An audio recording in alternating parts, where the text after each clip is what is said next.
But for right now, let's define the term bad game. Since I talked about that earlier, let's knock that out of the park right now. What is a bad game? What defines a bad game, right? And here's the thing: a fact that many gamers just can't seem to wrap their minds around these days is what a bad game is. They think a bad game is a terrible, unplayable train wreck. I mean, it is.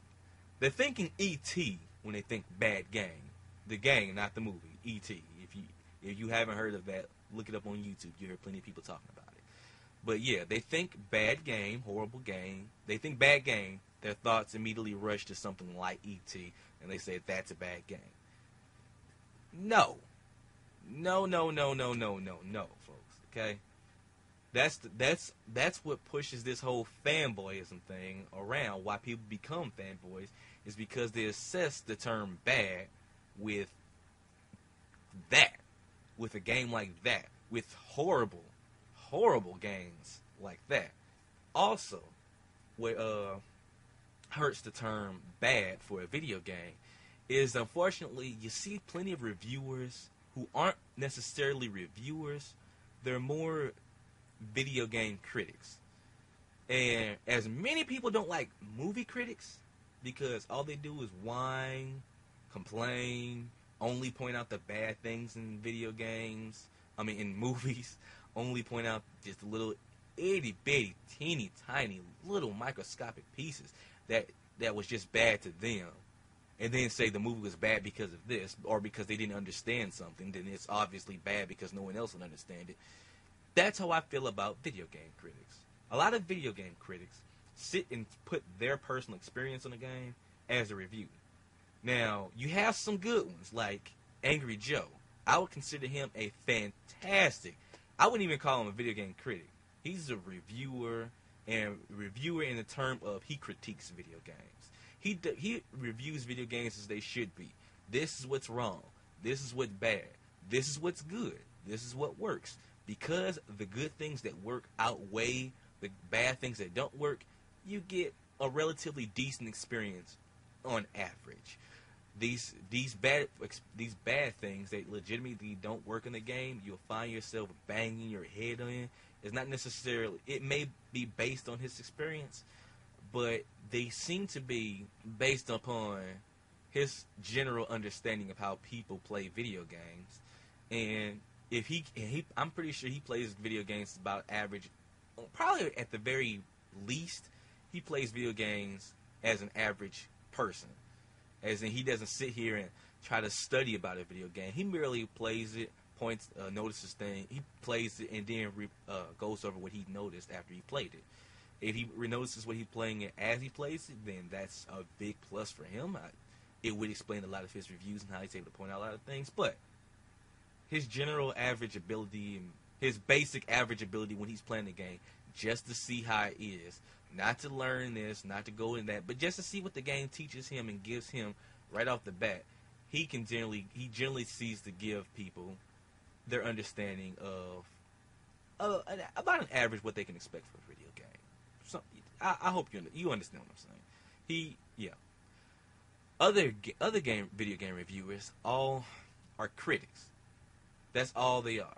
This is a good game. This is a bad game. This is fun. This is good looking. This is shiny. This is awesome. This is grand. This is great. This is blah blah blah blah blah blah blah. This is bad.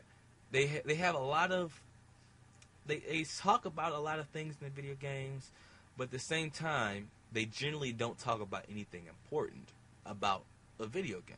Not that they talk about that it's fun, but that's not necessarily the most important thing about the game, that it's fun. I mean, how long does it take for me to get into this fun experience? About, how long does this fun last? The basic average, is the story cliche? Is it something I should expect? Is it something I won't expect? Some things like that. But yeah, what I'm saying is, just as a good game, there's only a good game due to the sum of its parts. That's what I mean from now and for future podcasts, for this one and for the rest of them that I do. I want to explain and break this down to you about what a bad game A bad game is a game in which much more is expected for the player, for you to be able to do, and you don't get it. In the current generation, in this current generation of video games, you know what to expect. You get your climbing, your running, your jumping, hiding, all that kind of stuff, duck and cover, and such things. I don't need to go through the list about all this stuff because you know it. You know what to look for. It's what you instinctively go to do whenever you start playing a game. You know what to expect.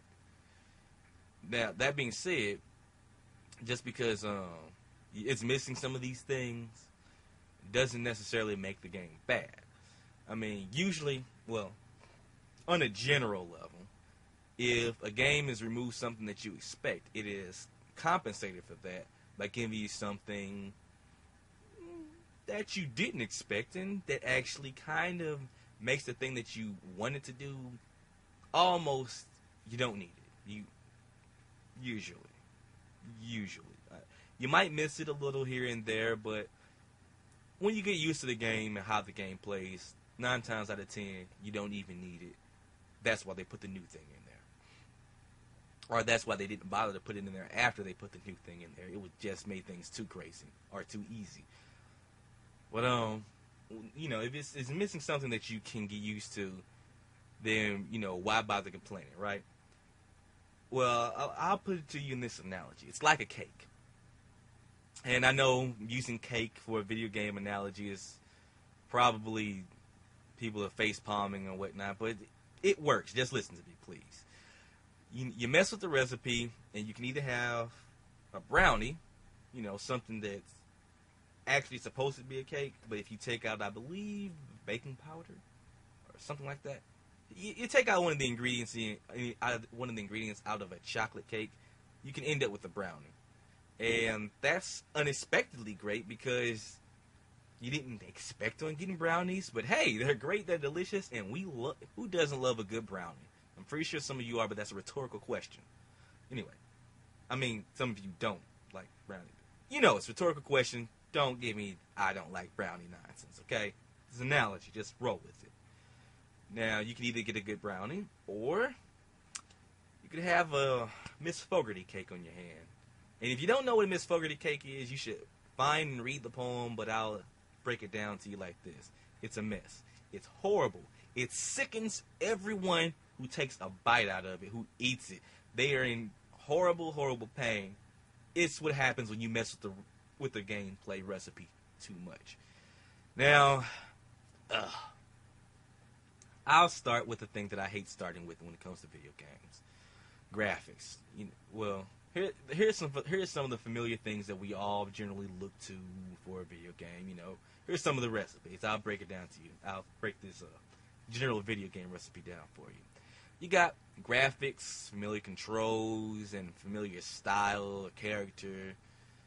Those things are easy to ignore for a gamer who's well aware of games that look great without trying to look real, that have controls that feel intuitive as soon as you get used to learning them, or getting to know new characters, new scenarios, and like that. They like to broaden themselves. These things, the graphics, controls, and story style or character styles and whatnot. Think of those as the spices to your cake.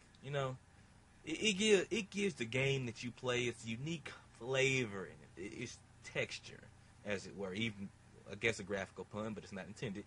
But if you're not expecting to get a lemon cake like, if you're not expecting to get a lemon cake like Super Mario Universe, when you play a game that's advertised as, I don't know, Metal Gear Solid 4 or 5 now.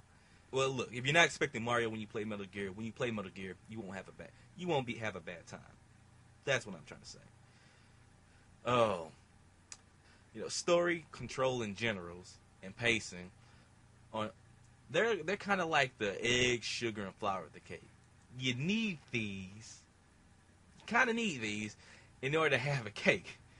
I mean, removing any of those ingredients, you could, or adding too much, or removing too much, removing any of these ingredients altogether, or too much of them, and you can have a major disaster in your hands. Now you can back off the story to its bare essentials of, you know, there's a little boy who's very good at jumping, and he wants to be the guy, or a girl who's a Marine, good at sniping. She's good at sniping, so you're gonna run around the game sniping folks. But having nothing at all to do, you know, having nothing will be pretty annoying, especially if you have to figure out where to go and how to do this and how to do that through trial and error through the game. Now this, I'm pretty sure plenty of people can say Tetris doesn't have a story, Bejeweled doesn't have a story. What's that other one? Not Charades. Solitaire doesn't have a story. Those games don't need story. Those are just simple games. Those are games that don't need story. I'm talking about the more, as folks refer to them as quote-unquote hardcore games. They generally need a story, generally. If it can be done without, but they generally need it. But they can't be done without it. You know, it's just something good has to be substituted for with the story. That's all. But, back on track. Yeah, your controls must at least allow the player to get used to them. And when they get used to them, they should be, at the very least, somewhat intuitive or comfortable. If the player can't control the character the way they want to reliably, then it's going to be more frustrating. Well, it's going to get frustrating very quickly. And some actions in the game may be near impossible without luck. And when it comes to controls, luck should never, ever be a factor. Ever. And not the, oh crap, I didn't know I could grab on the ledge if I moved close to it. I'm not talking about that kind of luck and controls. I'm talking about you were pissing yourself with joy that you pressed forward and jumped, and your character actually moved forward at a decent pace and jumped. That's a travesty. That's an issue that should not even get through alpha testing. You should program your character, just see if he moves, and go, oh, no, that won't work. That should be one of just the first things that you catch. Now, pacing can be almost as detrimental to a game as the controls, because if there's no incentive to keep playing, then who's going to bother keep playing?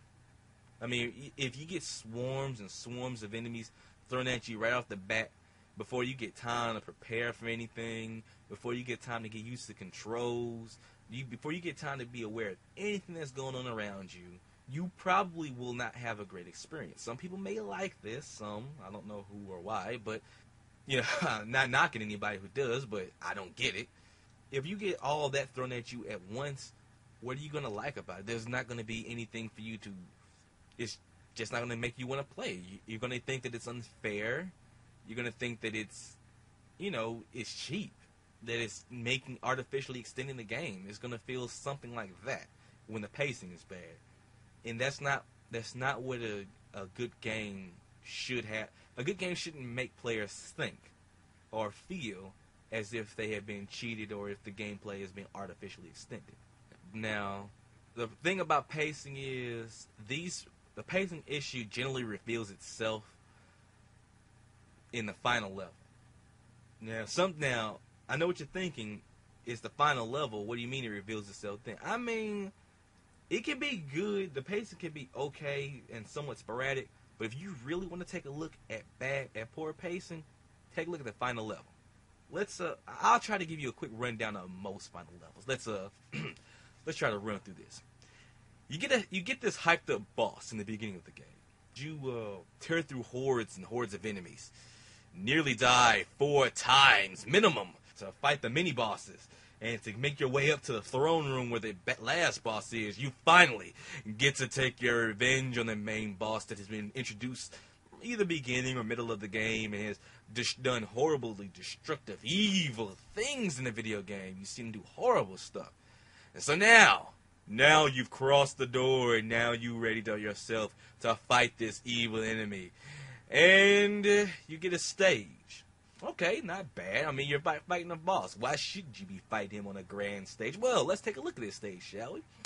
On stage, you're asked to go to point A. Now you have to wait in point A until you can do B. Now, once B is done, you got to do C. Now you have to run to point D. Repeat B, then C. Then you go to spot E. Now, repeat B and C, and then your boss is dead. Yeah. How many games have you all played that's been like this? You have to go to spot. You have to wait for the boss to expose himself. Then you attack the boss in his exposed spot. Then the boss moves to another spot. And then you attack his exposed spot. And so on and so forth. Lather, rinse, repeat, he's dead. That's not an epic boss. That is poor pacing. And unfortunately, because it's at the end of the game, it's ignored. People just generally go, well, you beat the game now, so what does it matter? Or, it's the last boss, so who cares?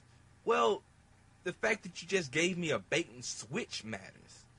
But, we'll get into bait and switch topic. I want to really get down in the whole bait and switch thing with the video games, but we'll put that aside for later. Let's get back on the whole pacing things. Now, generally, some developers, they try to get over the pacing issues by sandbox games. You can do whatever you want. Go through games however you feel. Go take on a mission whenever you want to. That kind of thing. And though it's a legitimate way to let you kind of attack missions yourself, I personally find this a very lazy method of handling the pacing issue. Because even though you can have a grand city and all that fun stuff, nothing really feels alive if you can sit down and go. You can leave your game on for 12 hours, and for a video game that's like what, maybe 2 weeks or so. Well, for about 12 hours, probably about what, 2 weeks, something like that. You can leave your game on for 12 hours, and the final boss, the Great Plague, the Great War that's been raging for the past 12,000 years that your character's been stumbled onto, they will all wait patiently, all sit back, let you do what you need to do, let you take your potty break and all that fun stuff, until you accept the mission to stop them. Folks can say that that's cool and whatnot. To me, that is too scripted. Though no one likes time limits, though no one wants them in video games, there should be an incentive for you to take on some missions sooner than others. Yes, it's scripted both ways. Yes, it's scripted if I go on and take the mission now, as opposed to going and take the mission at a later date. Yes, even though the game is scripted, one way or another. The thing about games is there should be some consequences, some reason that you have to take a mission early, or something that occurs if you don't take on a mission in a specific time. Your character should not be waiting for you the mission to be just going on and on and on. Oh, I'll wait for it. I'll appear every Tuesday, or this will happen every this and this will happen every then. I know it's annoying, but there really should be some. I don't want to say forced, but there really should be some solid reason why you must get to some missions before others. There shouldn't be any wasting time, and I'm not saying that the game should end, or it should get game over and now you gotta go load your last save.